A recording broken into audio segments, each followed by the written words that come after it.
Now to tonight's big vice presidential debate. Vice President Mike Pence and Senator Kamala Harris facing off in Salt Lake City. Candidates tackle topics from the coronavirus to police protests and questions over whether President Donald Trump will agree to a peaceful transfer of power should he lose the election. And we will not let anyone subvert our democracy with what Donald Trump has been doing, as he did on the debate stage last week, when again in front of 70 million people, he openly attempted to suppress the vote. When you talk about accepting the outcome of the election, I must tell you, Senator, your party has spent the last 3.5 years trying to overturn the results of the last election. And of course, the Supreme Court vacancy came up and the president's push to put Judge Amy Coney Barrett on the high court before Election Day. Let me say, President Trump and I could not be more enthusiastic about the opportunity to see Judge Amy Coney Barrett become Justice Amy Coney Barrett. Let the American people fill that seat in the White House, and then we'll fill that seat on the United States Supreme Court. At 3 minutes after 10, here is what Americans are talking about. This is the breakdown this evening from coast to coast. In debate discussion, Mike Pence getting 63% of the dialogue in this country. This doesn't mean support. It just means who they're talking about. 37% of the attention going to Senator Kamala Harris. Now let's go local. The folks here in Chicago were asked who won tonight's VP debate.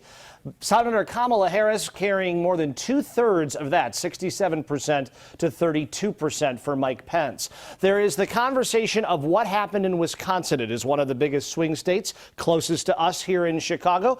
Kamala Harris is represented by these blue blotches. This is, again, where the conversation is going on, not necessarily support, but we are seeing it from Door County down along the shoreline and up towards Madison. Now let's flip the coin. Mike Pence, he had a smaller footprint earlier tonight. Now these are getting a little larger. Again, this could be reflective of people happy or upset with what they heard tonight. From Wisconsin, we also heard a decided tone that Mike Pence and Kamala Harris refused to answer questions as the evening went on. They were kind of jockeying there. We heard this. Colin is in Wisconsin. He said, LOL, Vice President Pence says I've saved $2,000 a year in taxes, which is a complete lie. Taxes have cost me at least an extra $4,000 to $6,000 a year since Trump was elected. And this also from Wisconsin. Fredo is his name. He says, if you don't believe Pence just shredded Harris on the question of taxes, you're a dishonest partisan. And then there was the third person on the dais tonight, which just may become a late-breaking Halloween costume.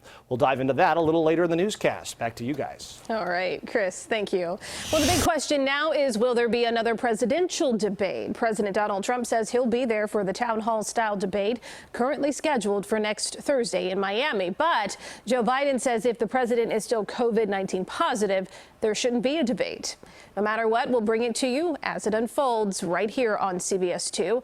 And we will again provide our real-time second screen coverage on our digital streaming network, CBS in Chicago, just like we did tonight during the vice presidential debate. Join us for more live analysis and audience insights from our unique social media tools during the next presidential showdown.